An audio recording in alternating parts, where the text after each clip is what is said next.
I had planned to talk tonight about golf being the greatest game, and it is, but I'll have to do it another day. The Cowboys play a bigger game, and the trade for PACMAN Jones is a bigger story. Cowboys owner Jerry Jones has reached a new low, even by his standards, in his efforts to win another Super Bowl. He signs the teammate-bashing Terrell Owens, Tank Johnson and his guns, and now PACMAN Jones and his posse. Owens calls his teammates gay and won't honor a contract, but when PACMAN is around, people get shot. Would somebody please give Jones a Super Bowl trophy before somebody gets hurt? The man who wouldn't draft Randy Moss because of his legal problems now wants PACMAN Jones. When he's finally done playing football, you won't find his picture in the media guide of former Cowboy greats. It'll be in the post office.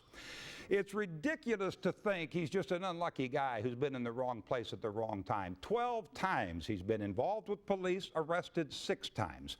I've broken the law. Heck, some laws are like records. They're made to be broken, but never arrested. PACMAN has been arrested 6 times in 3 years.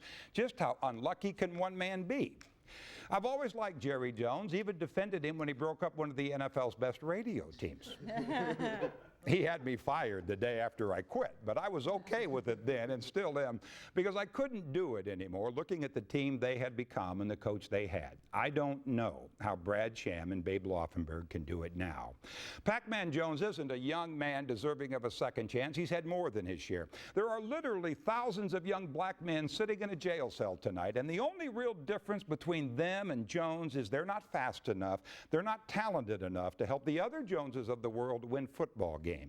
The Cowboys apologist who says the character of the player doesn't matter, it's only about what they can do on a football field, is what bothers me the most.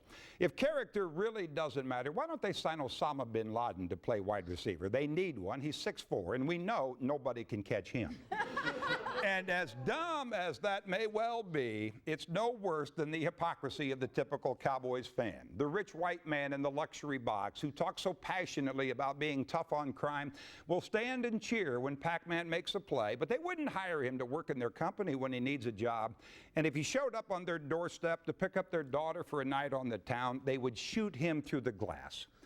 PACMAN says on ESPN radio the other day he's owning up to his mistakes now and says he doesn't know the man arrested in the shooting at a Vegas strip club that left a bouncer paralyzed. The man he talked to outside the club before the shooting started, he doesn't know that man. The man he paid $15,000 to for services rendered, he doesn't know that man. Now he says he paid the money because he was being threatened.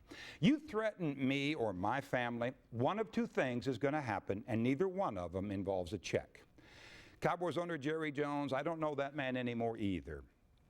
I've always thought he was a good man with a good heart, trying to win the right way, but not anymore. At long last, have you no sense of decency, sir?